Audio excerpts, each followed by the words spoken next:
Hello, you are listening to NPE Stories. This is a podcast where NPEs can share their story.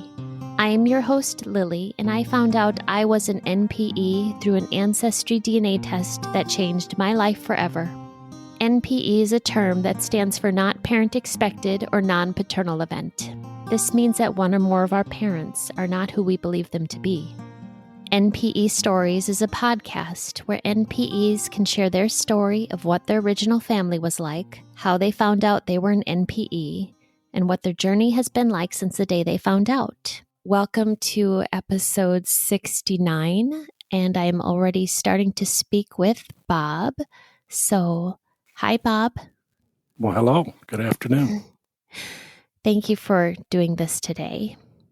And thank you for hosting the show and being such a gracious host to fill a void for all of us out there that have a story to tell and at least want to make an attempt to share that with others. An invaluable service you do for many of us. So thank you. You're welcome. I will say that you and I were just talking about your story. And you share whatever you are comfortable with today. You and I have become a bit of pen pals over the last few months, and you've uncovered just some amazing pictures and a lot to your story. And feel free to share whatever you want today, but you did have some terribly violent things happen to some of your family members, early childhood, long ago history. So if anyone is easily triggered by that, I just thought it was fair to mention that at the beginning of this story. And again, Bob, just share with whatever you're comfortable with. But I think it's important to mention that because I had a hard time reading some of your story. Yeah, and I can understand. And for me, I don't necessarily have a filter or sometimes the degree of empathy that I should, when I convey some of my information. So, I don't want to offend anybody or stir anything up. But I'll just add, in many ways, looking back on my childhood, I thought it was pretty good, in general. But, good is a relative term. If you don't have a reference point for what is normal growing up, then I remember the good things, and I'll state up front my stepfather my birth certificate father, now stepfather, had passed away in September of 1964, and I was 4.5 years old. And before that, we were a pretty transient family, if you will, or sometimes I remember my mom being with us, sometimes I don't. Sometimes I remember other women, being with my dad. It was kind of a revolving door. I remember bits and pieces of being raised by other relatives, on my dad's side. And, it's sporadic, but, I have these little pieces of memories before, age 4.5. But ultimately, I grew up in a small logging community in north central Idaho. And, it was really a great place for a kid. So after my father passed away,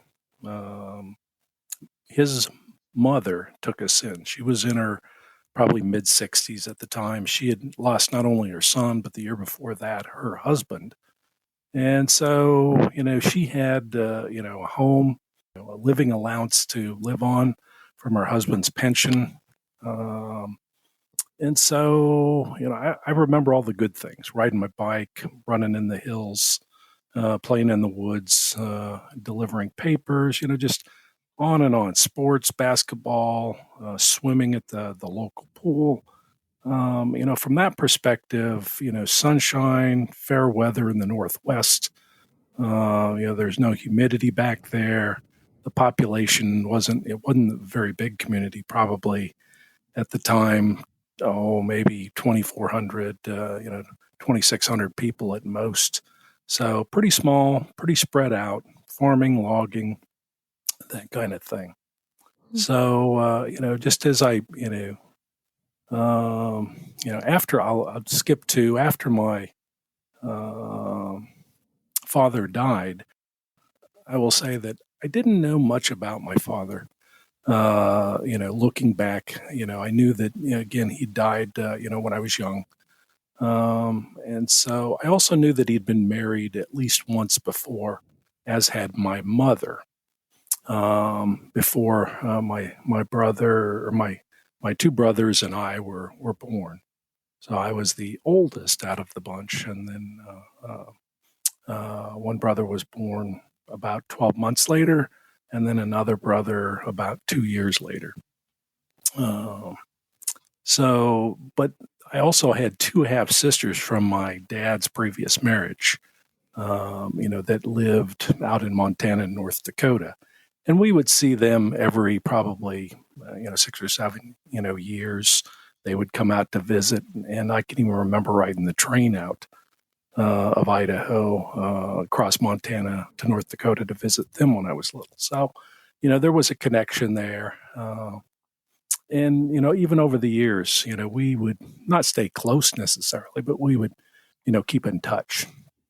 So, I also, remember early in my life living in different places, from California, several places. I remember driving or sitting in the back seat of a car as a kid, going across the Golden Gate Bridge, living in different communities around northern Idaho. And, looking back, it was, I remember the good things, I think. Now, as some of the stuff I'd shared with you earlier, as I've been researching the family, I went back and I found some things that, my birth certificate father, he had, been charged with raping a half sister, my mom's older daughter. He had also, really been, ran away with, if you will, the babysitter. Went to California, and the babysitter had tragically drowned, or threw my younger brother, in a bathtub, and he had drowned because he was essentially knocked unconscious. But the water was too hot for him, and so I think I'm numb to those kind of things, from that. But it's something that it happened. And so good, bad, and different. I still had a pretty good life growing up. I can remember as a kid with my father, he played musical instruments, and he played at bars, so he'd go in and jam at the local bar. I can remember sitting outside in the car, probably what people today would be charged with child neglect over. And he's in, playing and drinking. And I don't know if he came out and got me. I remember going in the bar and, getting like a soda, the bartender pulled up a soda, and I couldn't have been, much more than 4 years old at the time. And, I just, I thought it was interesting, unique smell, musky smell in the bar, distinctly sticks out in my mind. So, um, Bob, I have a question. sure. It might not be relevant. I was just curious. Your birth certificate father, he raped your sister, Yes. and he was part of, I guess, whether it was his girlfriend, the babysitter, essentially had something to do with the murder of your brother. Right. He was still able to raise you. He still had parental rights. I think that he was probably being he was probably under, if you will, waiting sentencing, and that's where he took off to California. After that, He ran away, or he took you guys with I him. think so. Yeah, and my mom, I don't know that she was with us, but a little bit of the time, and I just don't remember. When we had a house fire, I can remember my mom carrying one of my younger brothers out of the burning house, and she got her arm all burned and stuff. But she essentially saved the younger brother from this fire.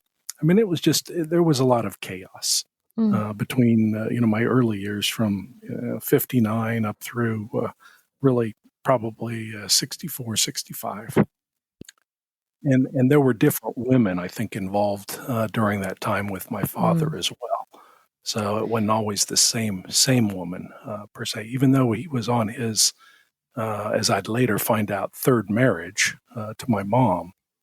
It was kind of I guess a hit or miss relationship. I'm not certain.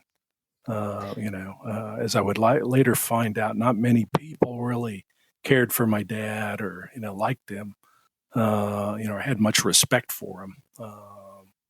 But again, he died early, and it was just always growing up. It was kind of a taboo subject in any part of the family to really talk about him.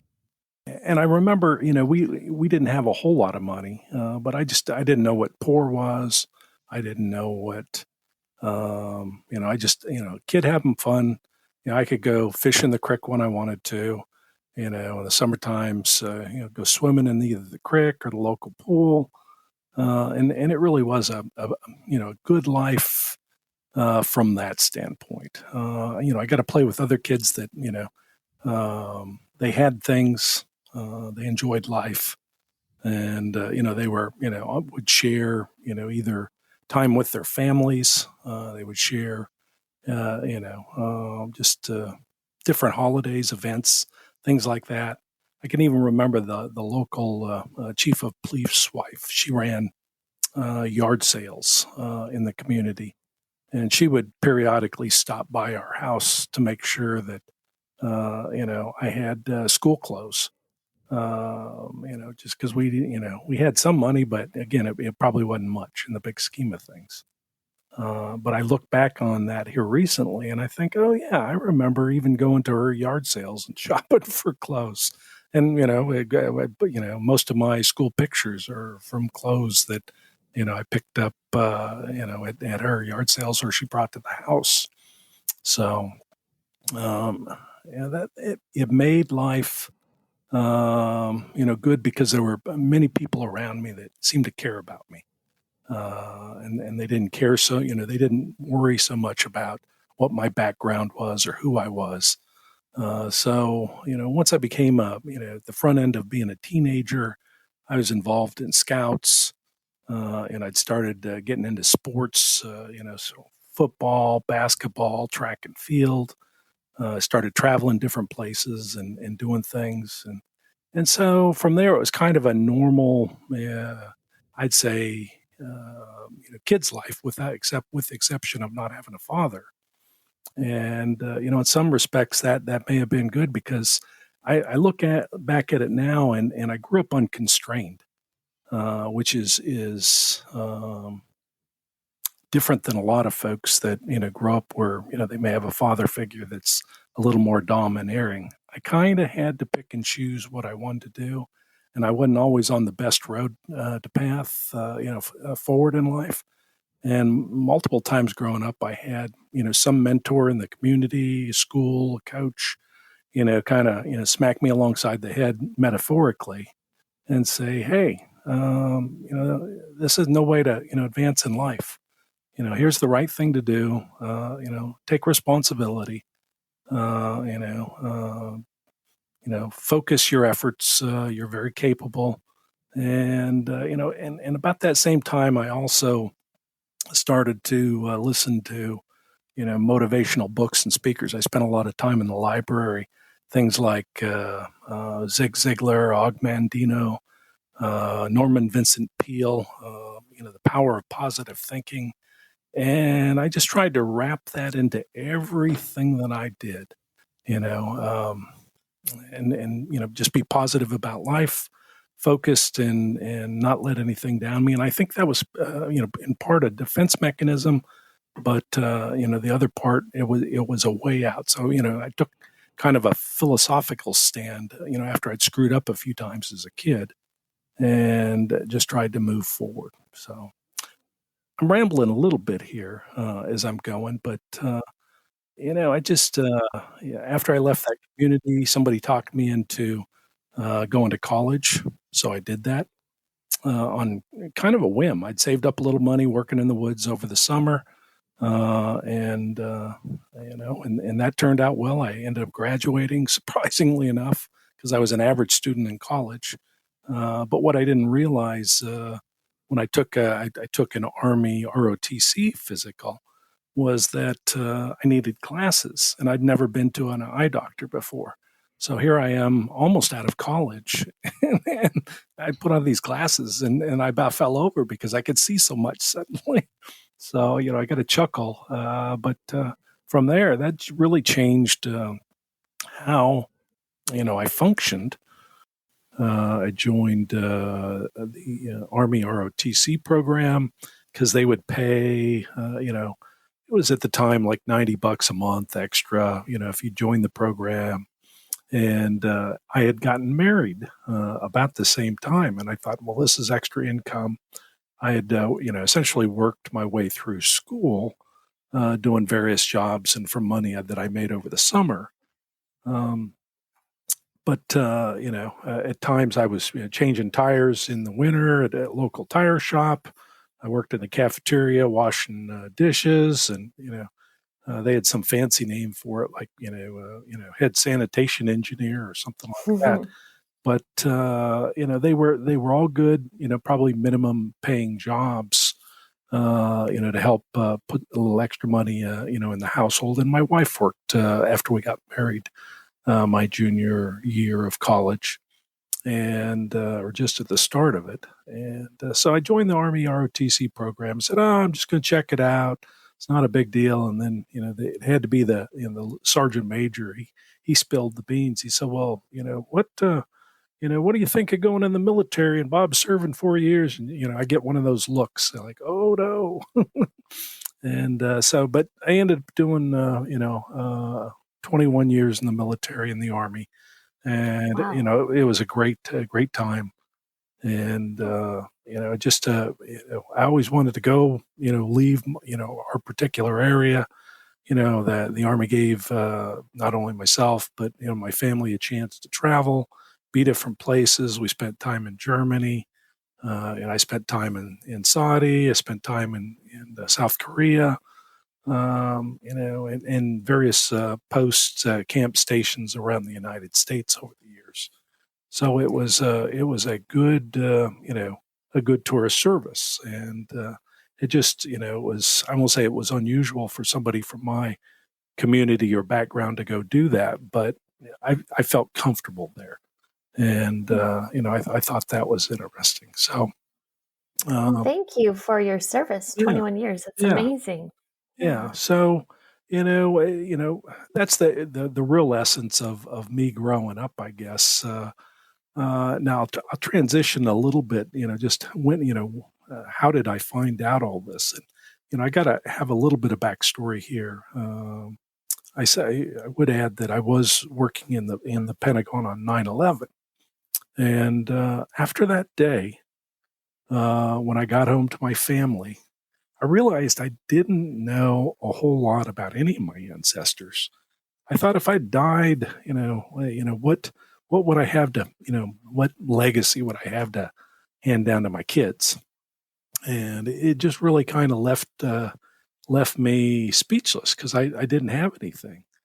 So Bob, yes, Bob, I have to interrupt. yes, Sorry, I'm just sitting here with goosebumps. You were in the Pentagon on 9/11. I was, I was. Oh And my and gosh. so, but my kids, were in local schools. My son was actually going to school in southern Manhattan, and he was close enough to watch the second tower fall from his dorm room. Oh, And so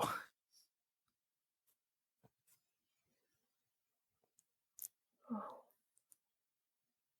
that must have been a terrible day. it was a long day, to say the least. But the whole thing, tying back to the family, it just what I had at the end of that day was my family, minus my son.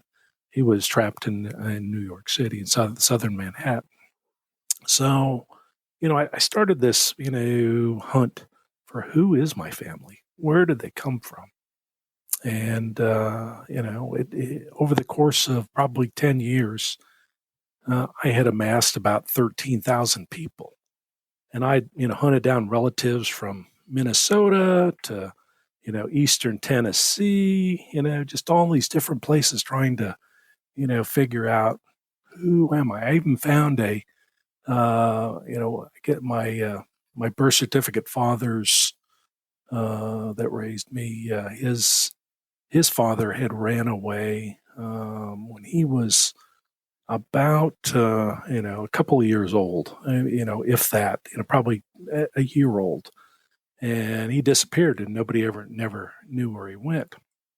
And so I found his youngest surviving sister. She was the only one left out of the family. She was in her late 80s at the time, and she lived out in Oregon near Mount Hood, which is beautiful. And she lived on the eastern side of Mount Hood, but you could see it right out her kitchen window and living room window. Just a beautiful place where she was out there. And I would go out and visit her several times. And the first time, I just, you go visit somebody and you think, I'm going to find something here that looks like me. But I looked through all of her photo albums and, listen to stories and everything. And she never knew whatever happened to her brother.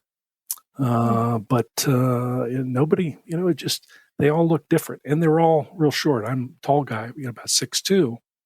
And Ruby was, probably standing on a phone book, 5'11" at best. And, but just the sweetest spitfire of a woman. I think she lived to be 99. And we still stayed in contact until towards the end when dementia really started to set in on her. But tough as nails, gal that, raised, in the early days.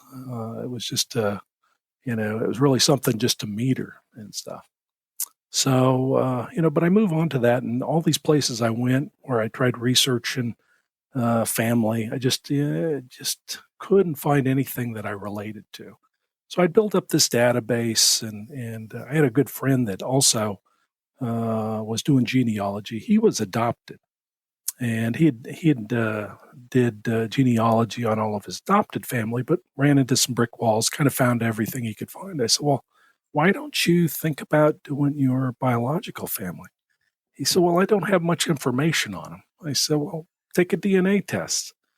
Yeah, maybe. So that Christmas, and this would be Christmas of 2000 and I guess 15, I bought him a ancestry test, and he thought it was, just junk mail when he got it because I didn't tell him I'd sent it to him. So it came to the house and he almost threw it away. He said, "Oh, let me get that out of the garbage." And so we took the test, and over the course of about 3 or 4 months, he had assembled about 2,000 people in his database, and of his biological relatives, to include his parents and who they were. And it was fascinating. And so I thought, I have all these dead ends and things that just don't add up. Let me take one of these tests. So and I was still working. I'd left the military and still working for the government at the Pentagon. And so every night you come out of the Pentagon, you get your phone because you don't use your phone necessarily in your office there space. And so you come out, you turn it on, and I ride public transportation, the bus home. So it's probably 5:30 at night. I come out, get on my bus, turn my phone on. Okay, new messages, blah, blah, blah. Ancestry. Your results are in. That fateful line that we all get, and you're oh good. Let me check and see what information. Maybe I'll find some clues here. About my Campbell heritage, and so I look at the ethnicity. Okay, yeah, I can buy that. Makes sense. And then I go to the matches, and I'm just riding the bus home. But I just I scroll to the first match. Oh, don't know who that is. scroll to the next one. And so this went on for about the top 5 matches. And I had absolutely no clue who these people were. And then about number 6, I recognized the name of a first cousin on my mom's side. And so I thought, well, okay, so they got my mom's side right, but I don't know about my dad's side. But, it didn't take long to go, I probably got a different dad. Just in the back of my mind, I'd been doing enough genealogy and stuff. And so, but I didn't really understand centimorgans or, any of that. And so I went home and I didn't say anything to my wife. And, I did a little research that night, looking at, just on, the internet. And I got up early the next morning, same thing, looked at some stuff. And, I thought, well, why don't I send this person who I share about 900 centimorgans with an email? Say, and it said something to I'll abbreviate a little bit in a humorous way, but who the hell are you and how'd you get my DNA?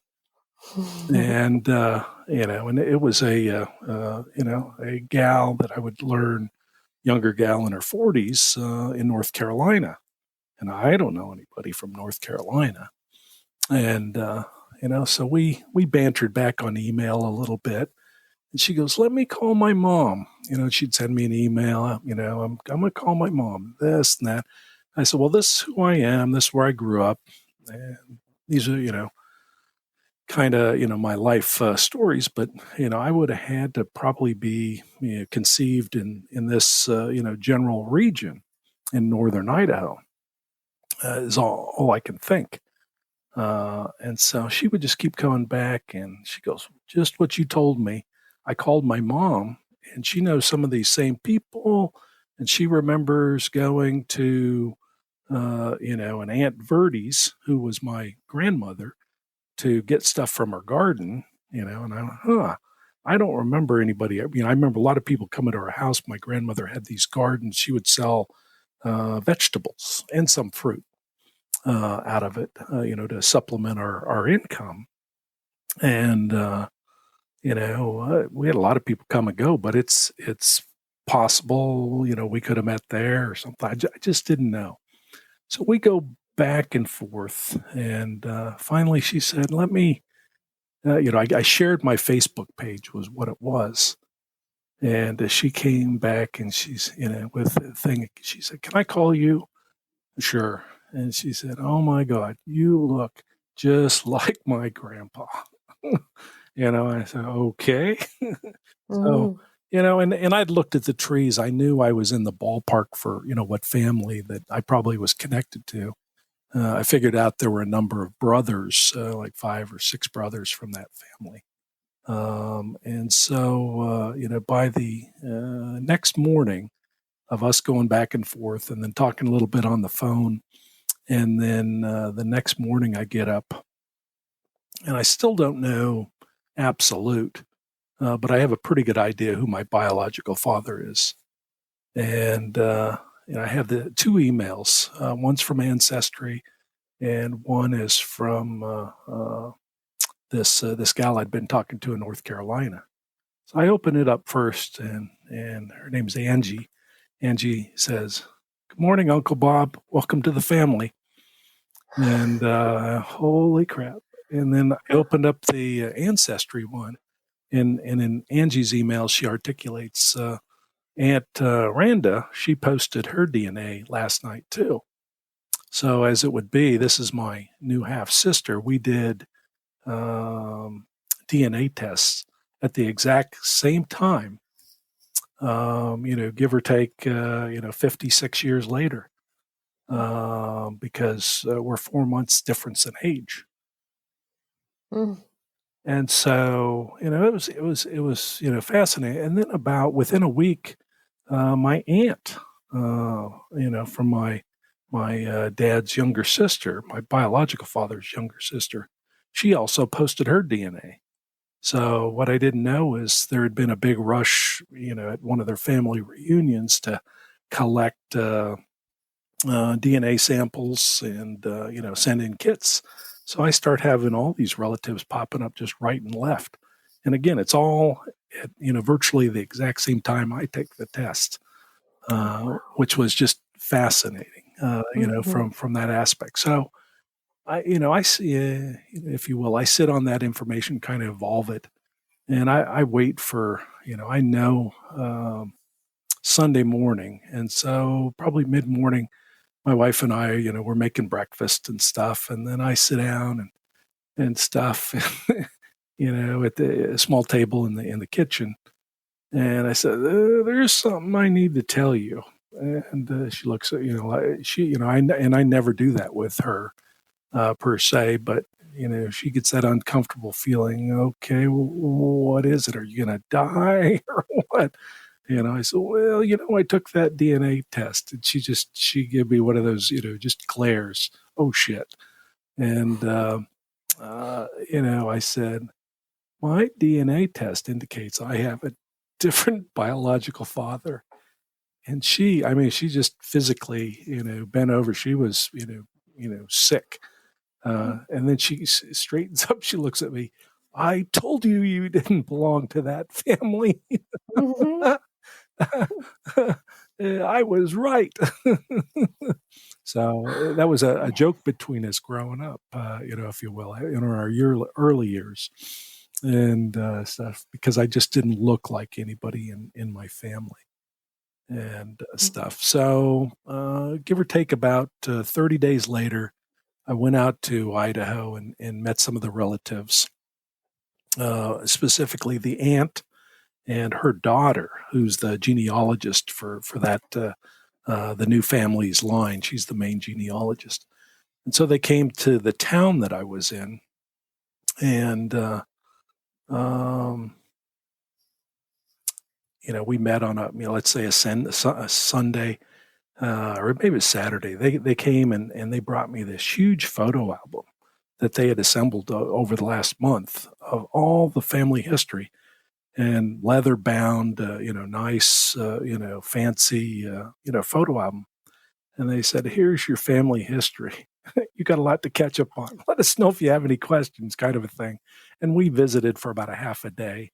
And it was just fascinating to see all these relatives. Now, suddenly I look like all of them. And it was something to take in.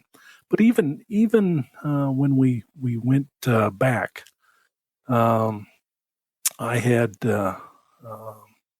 we had flown in, and I stopped at a local rental place like Enterprise Rental, and this is one of the the weird stories, I guess. And there's several of them in here. I'm renting a car. I'm talking to a young gentleman in his probably late 20s or so that worked there. And chit chat, and they say, "Yeah, I took one of those dang DNA tests, found some new family." And I said they, live up around, and I stated the town's name. He said, "Oh, that's where I grew up," and stuff. So we chatted a little bit more, and I said, "Well, do you know anybody by this family name?" And he said, "Yeah." And I said, "Well, this is my biological father," and I gave his name. And his eyes got about as big around as silver dollars. He looked at me. He said, "That's my uncle." Oh, And so I mean, we just kind of went, "Holy smokes!" And so he was was that actually, that was your cousin then? yeah, as my first cousin. So yeah, Oh my I gosh. extended my arm, or my hand, and said, "Nice to meet you, cousin." So he would be a first cousin. Now my grandparents had divorced, and the grandmother had married again and had two sons, and he was the child of the youngest of those two sons and stuff. So, same little town, I say little, about 25,000 people. My sister in law works at the local high school, in the cafeteria. And her boss, she's telling my story to. And as she's telling him, she said, "Well, what's the name?" And, she mentions the family name. And then she says, "Well, which person is his father? Well, I don't know. I don't remember. Let me find out. She comes back the next day and tells her the name. Well, that's my uncle. My sister-in-law had worked for another first cousin. Oh my And gosh. all this. So it just, and there are just all these little weird things that kind of evolved, in this story. So yeah, I spent time visiting back to the aunt and her daughter, the cousin who's the genealogist. Great time, and a sister, an older sister, about 4 years older. She also showed up, and we met too, and all of them looked at me like they were looking at a ghost. You get that weird feeling when somebody just kind of stares, and nobody usually stares at me at all. I may be weird, but I'm not that weird, I don't think. But they would just look at me, and they would just say, "Listen, you sound like your dad. You walk like him. You have the same mannerisms." And just even the way you eat something is exactly like me. Again, nature, nurture, you just don't know, what's going on there. So we did do a family reunion the next year, they do a family reunion every 2 years. So in 2017, I did go back and spend 2 or 3 days with family members, new family members, and the same thing. I mean, it was like walking into a room with a bunch of me's all over the room. Just variations, and even their kids. Personalities. Just things I could pick up. Very very distinctly, and stuff. And Oh, that must have been so surreal to be surrounded by all these people that have similar mannerisms and it looks to you. it was, especially when the whole time growing up, I had always been the odd person out. I go anywhere. I'm the tall, kind of blonde, reddish blonde hair kid.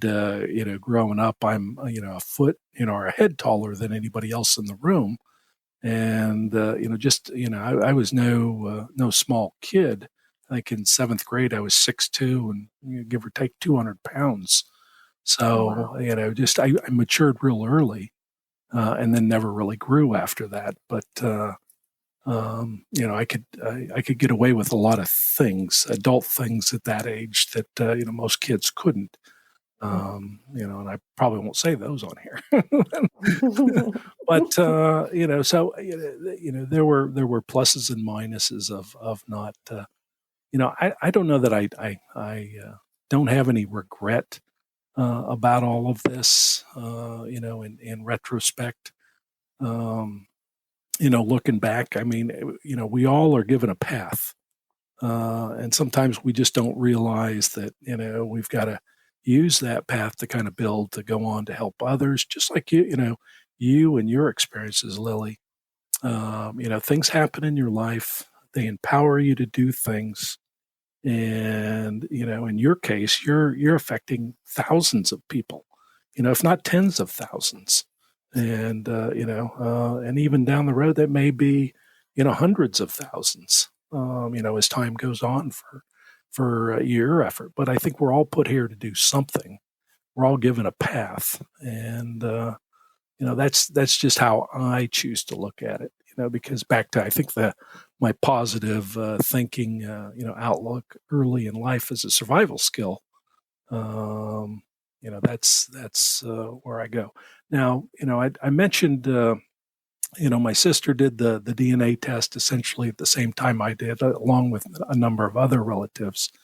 Also mentioned that, for years I'd been, in one of the emails I sent you, I've been obsessed with collecting what they call log drive pictures. So the local river where I grew up, they do an annual log drive, and it's quite the event. But essentially, they move hundreds of thousands of pieces of timber downriver, about 60 miles to a sawmill, and they have all this floating.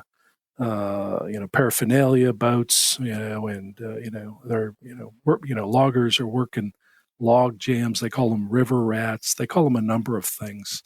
But it's an annual event, and it's kind of the Olympics of logging, if you will, on the river. And a number of states have these or had them in years past.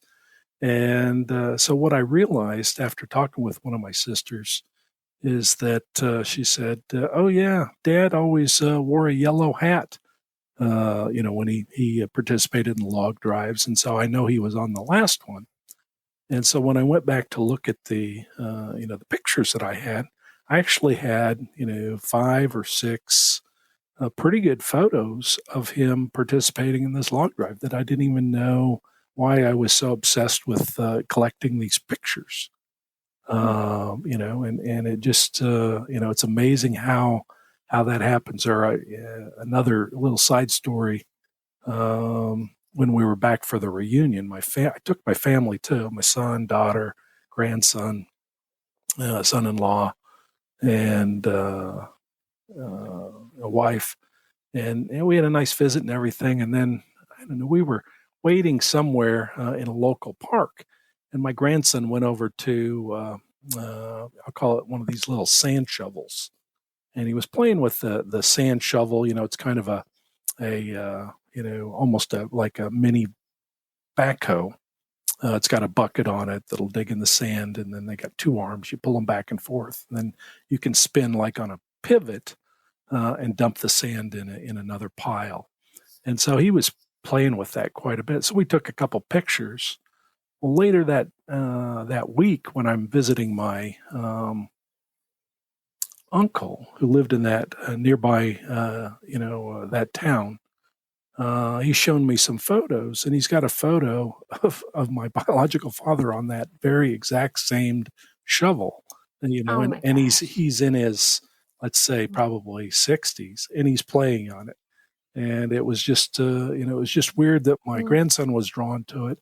But here's a picture of my biological father, biological father. also playing on the same thing, and I almost had On the the same angle and same. everything. So. Oh, I see this. Oh, this is amazing. Your coincidences are just nonstop. They Well, really are.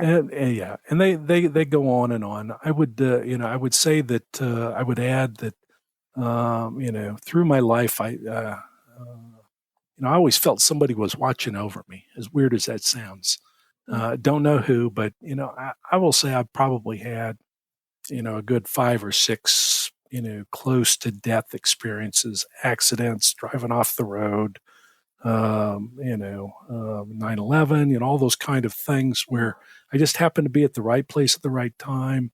Or, if I was in the river and I went underwater and didn't have a life jacket and the water swept me along, I just happened to snag that right thing or just come up for air at the right time, after I hit my head on a rock or, something. But I always felt like somebody was there watching me.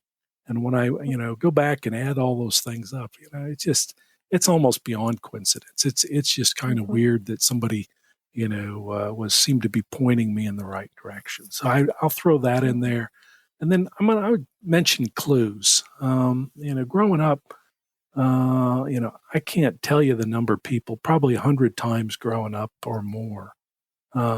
People would ask me, "Are you adopted?"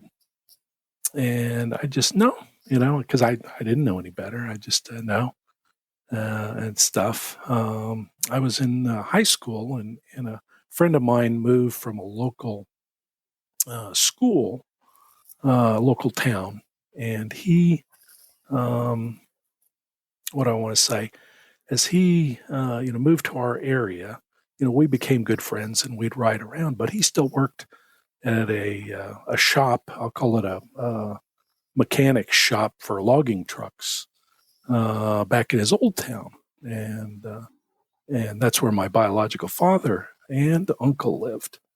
And he would come back after some of the weekends, and he said, "You got to be related to these people. You look just like them. You mm, act like them." He said, "You've got to be," and he'd just be adamant about it. I'd say, "Nope, not related to them. mhm. They may be distant cousins, but nope, not related to them." And he was actually working with my my biological father and my uncle, and Oh my gosh. didn't know it. And I just told him, "Nope, you're wrong." So I finally called him, I don't know, maybe 6 months ago or so, and found him, got a phone number from his sister. I called him. I said, something to the effect of, Steve, I'm going to tell you two things. The first, you were right. He said, well, I never hear that. Because he's kind of a mouthy guy, per se. He's pretty opinionated and stuff. And second, I said, I'm going to say my sister wants to tell you hi. Well, he knew I didn't have any sisters. So he said, okay. And then I proceeded to tell him the story. And he went, holy smokes. So, that was just interesting. Even in college, I had a friend from, the town where my biological father grew up. This is clue, I don't know, I'll call it clue 3, that told me, you got to be related to this family. You just look like them. And now, again, and I pushed it off. Now, I do remember, after all this, chitter chatter about, clues in retrospect, when you're looking back, I distinctly remember meeting my biological father. When we were my mom and I were walking to the local fair. I was probably, let's say, 7 years old, maybe, and so we're going to the fair. My grandmother may have given me, $5 or something to, spend on some of the booths there or rides. And as we're walking, down to the park where the fair was, I remember seeing these, if you will, loggers coming up the other side of the street. And, one of them was waving at my mom. And so he breaks off from the other two guys he was with, and he walks over and he starts talking to her. And, they seem like they knew each other. And I just remember my mom acted different. You know what I mean? She was a little, not embarrassed by any means, but giddy, is probably the closer word. And I always thought to myself, wow, she goes, oh, I know, old Roland, I know him. We grew up together in the same town, and he's been around for a long time. I've known his family, blah blah blah. Okay, and stuff. But I remember he engaged me for a little bit. And, hi, how are you? Or so you're Joyce's boy too. And I got to think in my mind that it didn't run through his mind. I wonder if that's my son. You know what I mean? Because Yeah. I didn't necessarily look like my mom at all. And I say that because I also had another brother from my biological father, and we actually played sports against each other several times. And there's just no way in my mind that I can fathom that my biological father, who I knew was at the game, had to be at the game, didn't at least entertain that possibility in his mind. Is my son playing against my son here? Oh, wow. And stuff, because it was a small area, and the local communities played each other in sports. That wasn't uncommon. Not only football, but basketball. I know for sure we played each other in basketball and stuff. So I had also done a family tree DNA test back in 2007.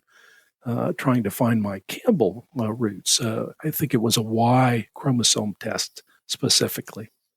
And so I did that test looking for, just looking to see if I could solve some of my Campbell mysteries. And the manager for the test wrote me back and said, well, so you don't fit any of the normal 66 groups for Campbells that we have, but we'll start number 67 for you. I said, okay. So I looked in the matches, and I actually saw one of my great grandfathers, but I was too stupid to realize it. But that was really the early days of DNA testing in 2007. And, it just, it's one of those things where years later, when I went back and relooked what the information that I had, if I'd have known what I was looking at and understood it a little bit better, I probably could have figured it out even back then. Mm-hmm. And my biological father had died in 2013, January 2013. So we never got a chance to meet other than that one time with my mom that I remember. When did your mom pass away? She got dementia, in the around late 1990s, 2000, and she passed away in 2009. Mm-hmm. And then I had another half brother, my only surviving half brother from my mother. He died in 2010. So shortly thereafter, at a pretty young age, but he had kind of abused his body young, through drug abuse and probably a little drinking and everything, and his body just never recovered from that pattern of life, and to look at him, to compare him against me, dark skin, jet black hair. We looked nothing alike. We acted, didn't act alike. It was like oil and water when we were around. That alone was, probably initial clue there. Now, my mom had also, when I was in the military, sent me an obituary back in the early 80s. And she sent it to me 2 times, which was really odd because she didn't normally send obituaries unless if it was somebody that I really, knew or was close to the family. And I got this obituary of, this guy that was a couple of years younger than me, and he had died in 1984. And so I finally called her and I said, "You sent me this obituary twice. Why?" "Well, it's somebody that you probably just, I think you played basketball against him and stuff, but I just wanted to make sure you had that." And okay. And I kept it for a number of years, but finally, as we between moving in the military, I pitched it somewhere along the line. Well, that was my half brother from my father's side. He had died, unexpectedly in 2004. I'm sorry, 1984. 84. Mm-hmm. Yeah, and so that my initials line up with my dad's name. Strangely enough, my first and middle name. The names aren't the same, but the initials are telling, if you will. I think these are all little subtle things that my mom, kind of put in place. Now, my mom wouldn't hurt a fly. She wouldn't, tell a lie. She'd tell the truth, generally. But she was very protective of her kids. And after having her daughter taken away from her, after what my stepfather had done, and she'd been put in adoptive services after losing a son. I just don't think that, and she had, in her first marriage, she had been beaten pretty severely by her first husband. He was an alcoholic and physical abuser. And I didn't realize all that until after the fact when I went back to, talk to other people that knew her and stuff. But, her first husband would just beat the crap out of her. And, until you step into your mom's shoes, it's tough to pass that judgment, of why didn't they tell you, if they knew and stuff. I think she was just trying to protect, the one of the things that she had in her life that was constant and kind of good, and then that she could be proud of and stuff like that. Yeah. Yeah, your mom was in these very abusive relationships. I mean, also, it sounds like your birth certificate father was an abusive man. He was, I think he was, somewhere between, just, a deviant, sexual deviant, for women, because he chased them, like there was no tomorrow. I think he had some good parts of him, but not very many. And if he'd lived, and I would have found out later, I probably would have killed him myself. And that's a blessing for me that he died early, and stuff. So, I beyond going out and searching for information. A number of years ago, I started an area, if you will, history Facebook page for where I grew up. to try to get information to better understand not only my mom's life, my biological father's life, but my just that whole family kind of mix. And so it has actually provided me, probably a dozen people that knew one or the other, and it provided me some pretty good, insight on who they were in those early years and the relationships and stuff. Some of them have even sent me pictures and stuff, and I ended up with very few pictures, from the family. Um, but running, if you will, managing this history Facebook page for that local area really fills a void, not only for that area to share historical information, but for me to, gather information on the family in the early years, the background, what it was like there and stuff. So that's, using Facebook for me has been, a means to find out more beyond what I could find out in Google or, a local library or an archive and stuff, but getting firsthand stories from people. Um, uh, and them continuing to contact me or send me stuff. That's been really good. And then the DNA thing, I have since become kind of a fanatic about one, helping people, and two, putting my DNA out there. Not only Ancestry, 23andMe, which those are the pay for services, but there are a number of free services, like MyHeritage, FT DNA, GEDmatch, of course, Living DNA, and GeneNet are all free. And so I've uploaded to those, and I've assisted probably another, I don't know, maybe 15 people so far find their relatives, that they've been looking for, whether that's their parents or I've helped, moms reconnect with kids they put up for adoption. I love solving a puzzle, and I've been fortunate enough that, I can help some folks. Sometimes there just aren't enough clues out there to help everyone, but you try. Well, you're good at this. Well, I'm a novice. I'm by no means a search angel status, but I'm honest. I don't ask anybody for anything. I just say, listen, if I can help you, then I'm going to do that. And sometimes I get some pretty bizarre, requests. When I say bizarre, there just isn't much information out there. I mean, I've had put people in databases before and nobody shows up on either side of the family is how bizarre they are. So, you're just going, wow. I have to ask you about these pictures, and Yes. I'll just describe them because you described really, the interesting. You gave a description of the log drive of the community you're from, and these pictures are beautiful, but they're old. But it shows these loggers standing on these timbers. You can see your birth father in his yellow hat you speak of. It's really actually quite amazing watching all these timbers, these logs go down this river of this community.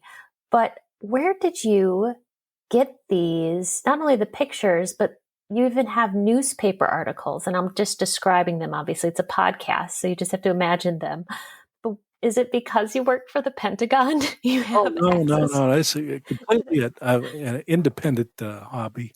But, from Sure. books, magazine articles on it, Mm, siblings have provided photos, mm. new siblings, photos. They're Uh, beautiful pictures. People off of the log drives running the Facebook page say, "Oh yeah, I remember, your dad, and here's a picture,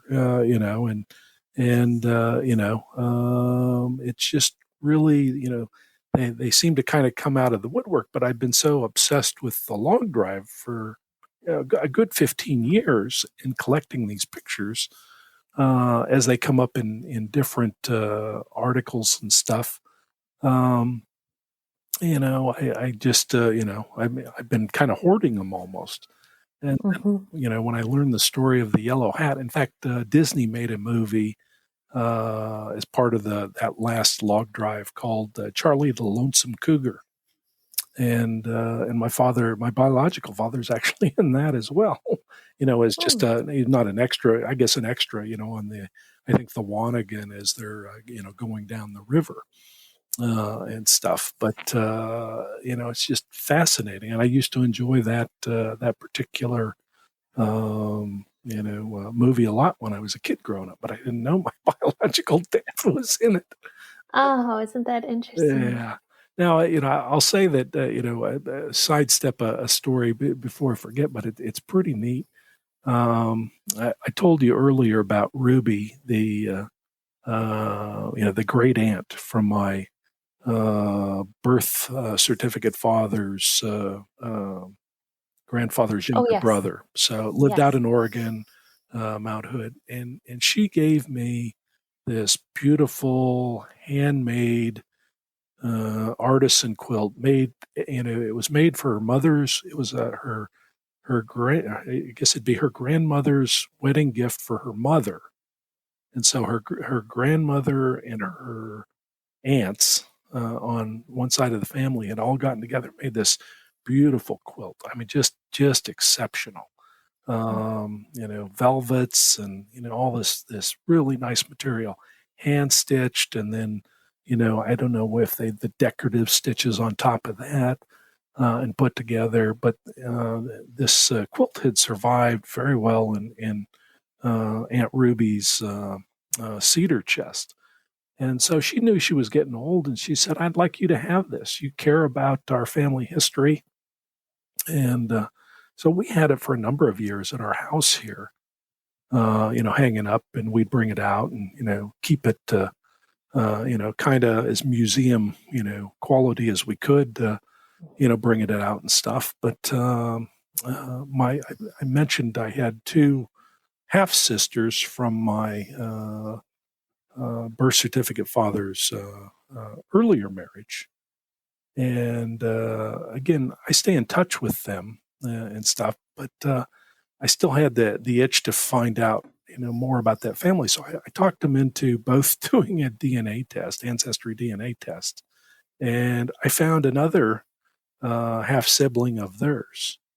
So I think me doing my DNA test generated no less than 15 other people finding new relatives that are either related directly to me or indirectly friends from this. I mean, it just kind of snowballed. So this new half sibling of theirs was younger than them, but kind of between my mom and between their mom. But he was actually still married to her mom, my birth certificate father. So he had an affair while he was working in one of the logging communities. Did I get this right? Birth certificate father, the asshole, and he had a child, or she had a child.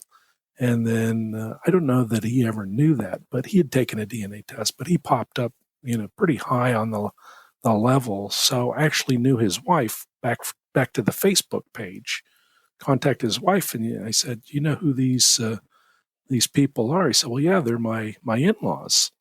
And I thought, "Well, who's this person?" "Well, that's my husband." Holy smokes. So I explained it to her, and it took about a day for her to process it. She's a little bit older, but she, took that information in. So ultimately, he figured out who his biological father, because he always knew that something was different. Back to the quilt. I felt so not bad, but I felt the quilt didn't belong to me. You know what I mean? Here's a quilt that's a family heirloom, and it was made with such love and care, and it is, it's museum quality. Just it's beautiful. 100 and almost 50 years old. So I asked him if they would be interested in it, the new son. I said, "You don't have anything from this family. I stumbled upon you, but I will, I will mail this to you because I just don't feel like I'm the rightful owner. I'm a caretaker of it, and it really belongs, in the family. So I wrote a nice story, as I remember Ruby telling me how her grandmother and her aunts, if I get that right, yeah, her aunts all assembled this quilt, and kind of the love that went into it, and her grandparents, but it was for her mom's wedding gift from her mother. And anyway, I put all that together and mailed it out, and they were truly touched. So I Mm. felt like I had done the right thing. So That getting it out. very thoughtful. I'm looking at pictures of this quilt. It is, the stitching is so unique. I mean, this definitely is a family heirloom. I think they call it a crazy quilt. Crazy quilt. How thoughtful of you to, with the newfound family information, to reach out and to offer that. Right. And that's something I've thought of as some of the family heirlooms handed down to me that were especially important and precious, and thinking, oh, I'm not really the rightful owner of this, am I? That's I think something I think a lot of people handle or have to deal with. Right. I think some things are, probably, if you spend enough time and everything, and I really did treasure my time with, my great aunt Ruby, as I knew her at the time. And, she had passed before I ever learned my real biological connection. So I'd gone back to most of the family and said, hey, I thought it was related, but this is the real story. And they said, okay. And even my half sister, you're not going anywhere. Yeah. You can just forget about that crap. So, I'm fortunate that I have the family I left, distant cousins, but I also have, and there aren't many of them, but my new family have been exceptionally receiving from A to Z. And it's just, I know not everybody's experience is as good or has as happy ending. And, as yours, had some rough spots with the acceptance. But, there are just different types of people out there. Some people, just choose to, they don't want to be embarrassed, or, they're controlling or whatever it may be. I had no expectations going into this. And even when I found out, and then I walked my mom's path as best I could, I realized, wow, I can't pass any judgment here. She, I maybe had a crappy life when I was young, but I was really fortunate, and it made me who I am today, and I wouldn't change a thing. But on the flip side, my mom's life was, really, had some, bad moments in it over the years and stuff. And so, I'm blessed that she was my mom. She took care of me. She supported me. I can really do no wrong in her eyes. And I've met a family now that, seems to kind of like me. I haven't worn out my welcome with them yet. And, some new sisters who I love and adore. And even one of the sisters, who is the middle sister, she wasn't necessarily on board with me right away. I'd sent her a couple Facebook messages. She thought I was a scammer. And so even when I showed up to her house, she looked at me like, who are you and what do you want? But then as she looked at me, you could just see her eyes going, oh, crap. He looks just like my dad. Wow. And, we've actually grown pretty close since then. And, she's got her own story, but I cherish the opportunity to have sisters. I have these aunts and uncles. For the family themselves, one of the uncles had been a POW in the Korean War, fought in the first battle, died in a North Korean prison camp in the first year of the war.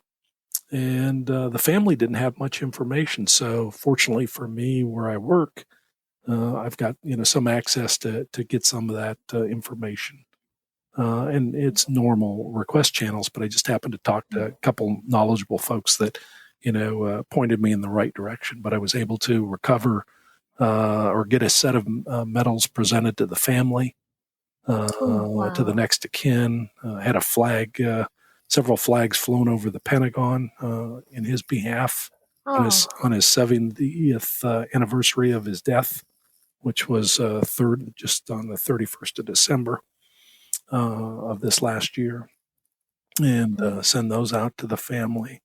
And then just the written history and research.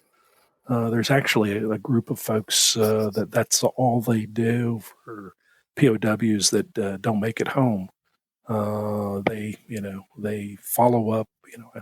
Family did DNA testing through the Army, in case if their remains are ever recovered from North Korea, all those kind of oh, things. yeah.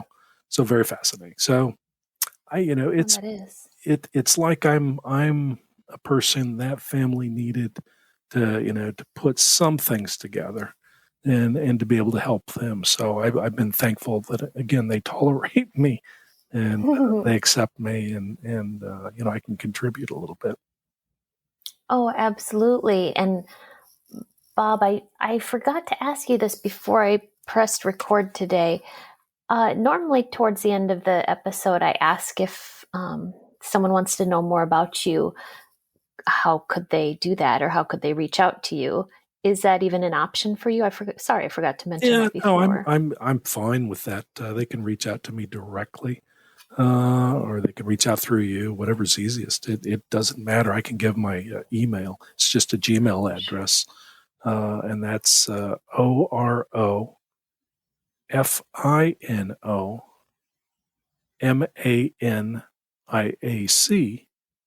78 @gmail.com. And that's the town I grew up in, and it's our high school mascot. So Orfino Got Maniac 78 78. at Got it. gmail.com. And yeah, that's fine. And stuff. I'm, again, I've got more than plenty of stuff to work on. I mentioned my wife early, just that she's tolerated me and my obsession with this thing, but it's a healthy obsession to a point. Other than it has taken away from my family time. Mm, I owe her so mhm. much for being supportive of me. But I know that, as I'm sitting at the computer for hours on end sometime, or at least, this last 4 years, or now five, I guess almost, it has taken away from our relationship. So I'm a little negligent. So I'm working to try to recover that Mm, a little bit and do better at doing that, because you can become so obsessed with this. It's just insane. yeah. Trying to find answers that probably you may never find.